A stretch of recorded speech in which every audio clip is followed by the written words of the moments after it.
এয়ারপোর্টে আসার পর আমাকে ইমিগ্রেশন অফিসার আমাকে আটকে দিলেন, যে আমাকে বলা হচ্ছিল যে আপনি কি আরইএসিডি লিডার মাহদি হাসান, যে আপনি বৈষম্য বিরোধী মাহদি হাসান কিনা, এটা বলে আমাকে আটকে দেওয়া হয়। এবং এখানে প্রচুর পরিমাণে আমাকে হেনস্থা করা হয়েছে।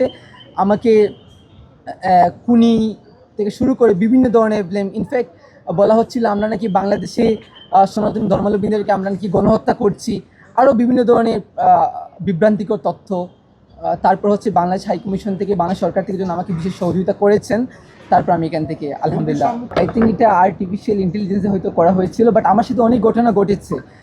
প্রথমত হচ্ছে আমি পরবর্তীতে বাংলাদেশে আসার পর তাদের বিভিন্ন ফেসবুক পোস্টের মধ্যে আমি জানতে পেরেছি, এবং বিভিন্ন তথ্য প্রমাণ আমি যখন কালেক্ট করেছি জানতে পেরেছি। প্রথমে তারা হচ্ছে ভারতীয় যে ফিনল্যান্ডে ভিসা সেন্টার, ওটার নিচে তারা অপেক্ষা করেছিল যে আমাকে ওইখান থেকে তারা তুলে নেওয়ার জন্য।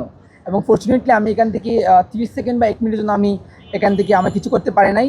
এবং তার পরবর্তী সময় আমি যখন হোটেলে আসি, হোটেলে যে সিচুয়েশনটা ক্রিয়েট করা হয়েছিল, দেখেন আমি হোটেলের মধ্যে আমি অবস্থান করছি এবং বাহিরে বিভিন্ন টিম ওয়েট করছে, আমার দরজাতে ধাক্কানো হচ্ছে, আমাকে কোনো ধরনের কথা বলা হচ্ছে না, ননস্টপ অ্যালার্মিং বেল দেওয়া হচ্ছে।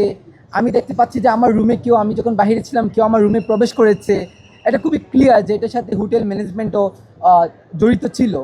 এবং পরবর্তী সময়ে আমার যেটা ধারণা হয়েছিল, ওরা হয়তো অন্তত এটা লোকেট করতে পারেনি যে আমি কোথায় ছিলাম, এটা ওরা বুঝতে পেরেছিল, কিন্তু কোন হোটেলে ছিলাম তারা ওইটাকে লোকেট করতে পারেনি। তারপর সন্ধ্যার পর যখন ওনারা হয়তো এটা শিওর হতে পারেন আমি এখানে আছি কি না, তার পরবর্তী সময়ে আমি দ্রুত সময় এখান থেকে এক্সিট নিয়ে আমি হচ্ছে আমার শুভাকাঙ্ক্ষীর বাসায় যাই।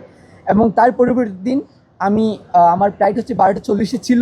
এয়ারপোর্টে আসার পর আমাকে ইমিগ্রেশন অফিসার আমাকে আটকে দিলেন, যে আমাকে বলা হচ্ছিল যে আপনি কি আরইএসিডি লিডার মাহদি হাসান, যে আপনি বৈষম্য বিরোধী মাহদি হাসান কিনা, এটা বলে আমাকে আটকে দেওয়া হয়। এবং এখানে প্রচুর পরিমাণে আমাকে হেনস্থা করা হয়েছে। আমাকে খুনি থেকে শুরু করে বিভিন্ন ধরনের ব্লেম, ইনফ্যাক্ট বলা হচ্ছিল আমরা নাকি বাংলাদেশে সনাতন ধর্মাবলম্বীদেরকে আমরা নাকি গণহত্যা করছি, আরও বিভিন্ন ধরনের বিভ্রান্তিকর তথ্য। তারপর হচ্ছে বাংলাদেশ হাইকমিশন থেকে, বাংলা সরকার থেকে যেন আমাকে বিশেষ সহযোগিতা করেছেন। তারপর আমি এখান থেকে আলহামদুলিল্লাহ প্রচুর হুমকির সম্মুখীন হয়েছি। এবং সবচেয়ে খারাপ যেটা হয়েছে, আমার ব্যক্তিগত নাম্বার চরমভাবে ভাইরাল করে দেওয়া হয়েছিল, যার কারণে আমি ভারতে থাকালীন নন স্টপ এত পরিমাণ হুমকি এসেছে। আমি যে দেশে কারোর সাথে যোগাযোগ করবো যে আমি এটাকে কীভাবে আমি সলিউশন করবো, আমি কীভাবে এটা থেকে আমি বের হয়ে আসবো, এরকম সুযোগই ছিল না। আমি নন স্টপ আমাকে কল আসছে।